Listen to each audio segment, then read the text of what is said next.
Olá, bem-vindos a mais uma análise aqui com a gente.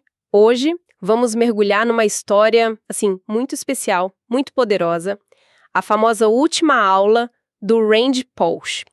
Ele era professor lá na Carnegie Mellon e o contexto, né, é bem forte. Ele tinha sido diagnosticado com câncer terminal, já em estágio avançado, mas aí ele usou o espaço de uma palestra acadêmica, não para falar da morte, sabe? Mas sim sobre como viver. E o foco dele foi em realizar sonhos de infância. Ele mesmo encarou a sua ação, tipo, de forma bem direta. Disse aquela frase: a gente não pode mudar as cartas que recebe, só como joga a mão. Bem impactante. Então, a nossa fonte hoje são trechos da transcrição oficial dessa palestra e a nossa missão aqui é tentar extrair as lições, sabe? As ideias mais marcantes sobre como ir atrás dos objetivos, superar as barreiras e, talvez o mais importante, como ajudar os outros a fazerem o mesmo. Vamos nessa? Bom, o Pausch organizou a palestra toda em volta dos sonhos que ele tinha quando era criança. Uma lista, olha, bem diferente. Essa já chama atenção logo de cara, né? Tinha flutuar em gravidade zero, jogar na NFL, escrever para a enciclopédia Word Book, Essa é da enciclopédia ótima. ser o Capitão Kirk, ganhar aqueles bichos de pelúcia gigantes de parque de diversão e ser um Imagineer da Disney, que são aqueles engenheiros criativos por trás da magia dos parques, né? Exato. E essa mistura de sonhos tipo grandiosos com outros que parecem mais simples, como os bichos de pelúcia, isso já diz muito, né? Uhum. Sobre valorizar todo tipo de aspiração sem ficar julgando o que é importante ou não. Verdade. Bom, o primeiro sonho, gravidade zero. Ele não queria ser astronauta, não. Ele usava óculos, até falou isso. Ele só queria sentir a flutuação mesmo. Aham. Aí ele descobriu aquele avião da NASA, o Vomit Comet, que simulava isso, só que era só para estudantes, professores não podiam ir. E aí a gente já vê a primeira demonstração daquela mentalidade dele, né? Total. De buscar as brechas, de contornar as regras. Ele foi lá ler o regulamento direitinho e viu. Estudantes podiam levar um jornalista local. O que ele fez? Que será? Se apresentou como Randy Pausch, jornalista da web. Mas não só isso, ele foi esperto. Ele ofereceu algo em troca. Ah, claro. Levou uns equipamentos de realidade virtual que ele tinha para a galera experimentar lá no voo. A lição que ele tirou disso foi: tenha algo para trazer à mesa. Quer dizer, não chegue pedindo sem oferecer nada, né? Faz todo sentido. Muito bom. Depois veio o sonho de jogar na NFL. Esse ele não conseguiu realizar. É. Mas ele disse uma coisa forte, que aprendeu mais com esse sonho que deu errado do que com muitos outros que ele conseguiu realizar. Isso é super interessante. Ele conta umas histórias ótimas do treinador dele na infância, um tal de Jim Graham, um cara bem linha dura. É, ele mencionou, tipo, no primeiro treino não tinha nem bola de futebol americano em campo. Exato. O Graham chegou e falou: quantos homens estão em campo? 22. Quantos tocam na bola? Só um. Então vamos trabalhar no que os outros 21 estão fazendo. Foco total nos fundamentos. Nossa, que visão. E daí saem duas ideias muito poderosas que o Pausch leva para a vida. Primeiro, essa do valor dos fundamentos, né? De fazer o básico bem feito. E segundo, como lidar com crítica. Ah, sim, a história do treinador pegando no pé dele sem parar. Isso, o Graham criticava.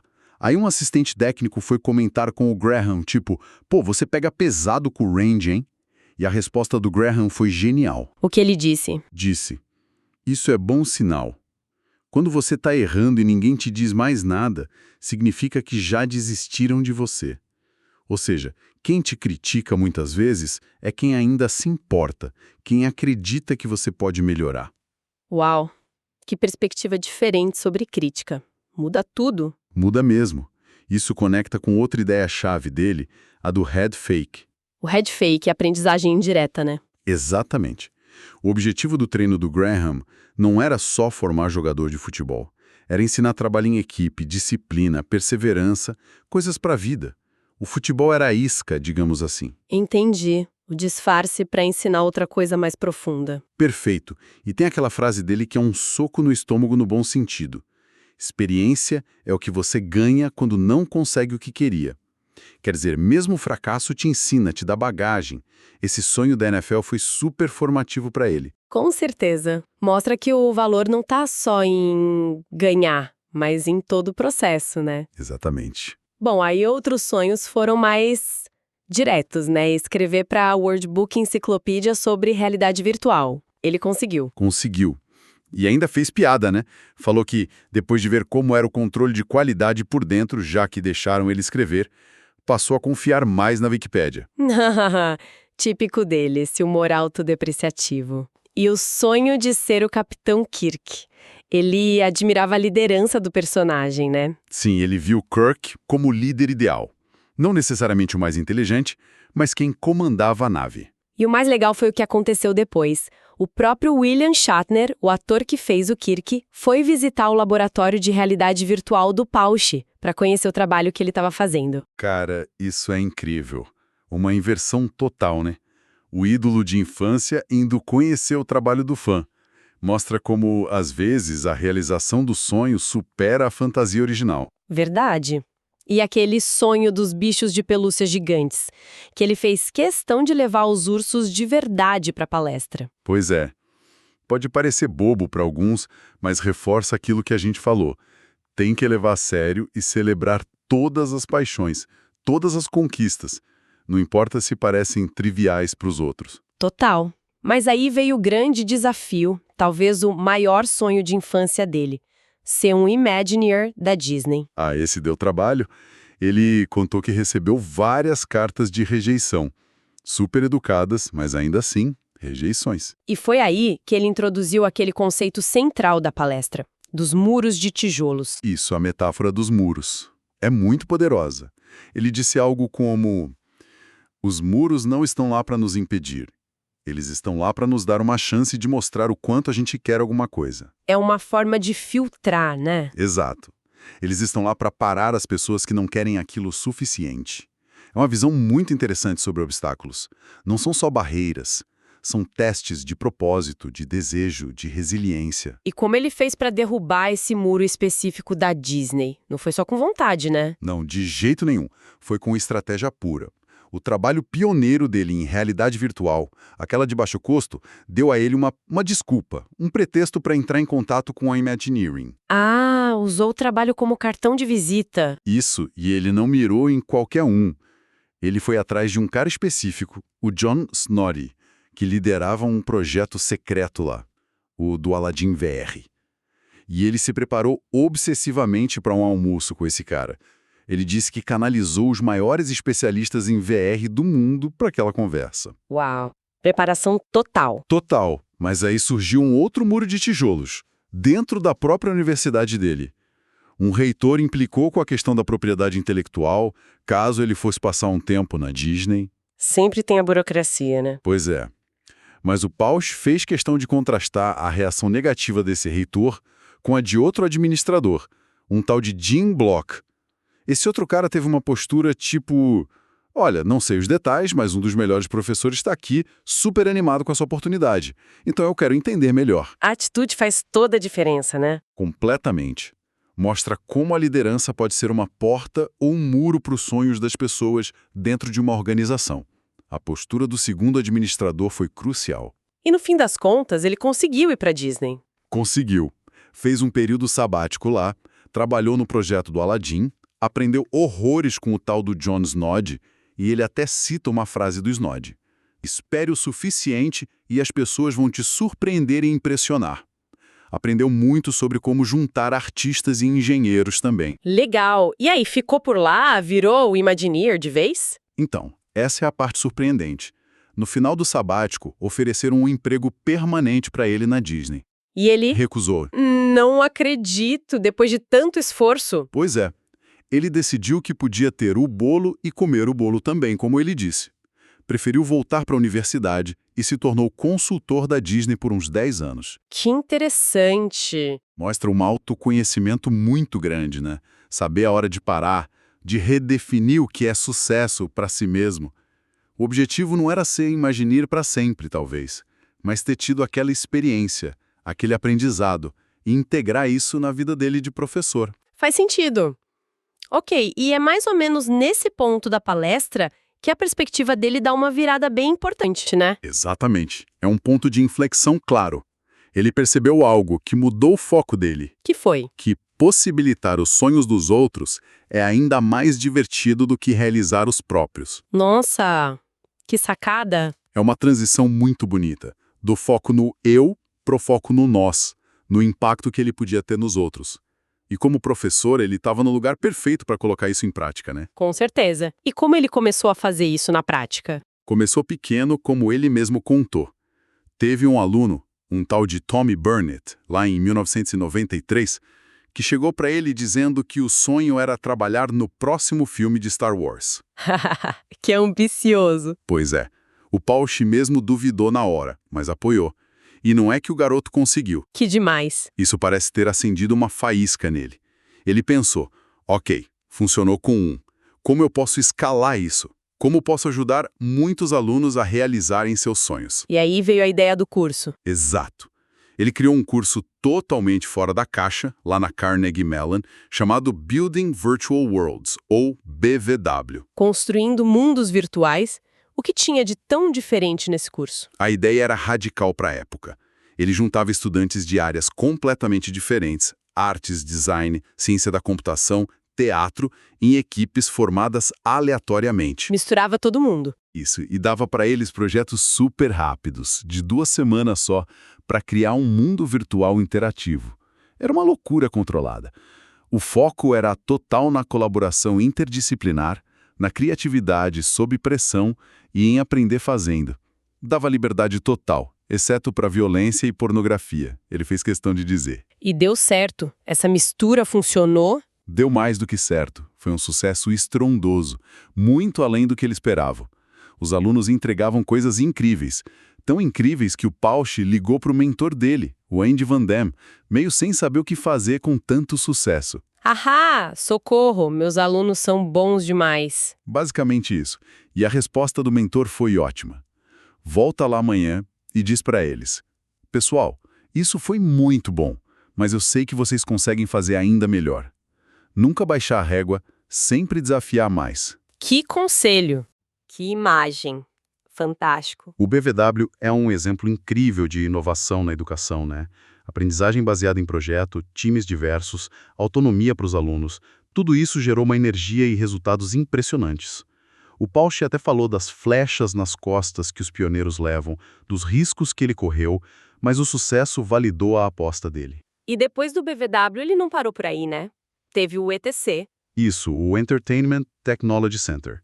Foi um passo além, um programa de mestrado profissional que ele co-criou com outro professor, o Don Marinelli. O foco era preparar essa mistura de artistas e tecnólogos especificamente para a indústria de games, entretenimento interativo, parques temáticos. Uma fábrica de realização de sonhos, como ele chamou. Exatamente.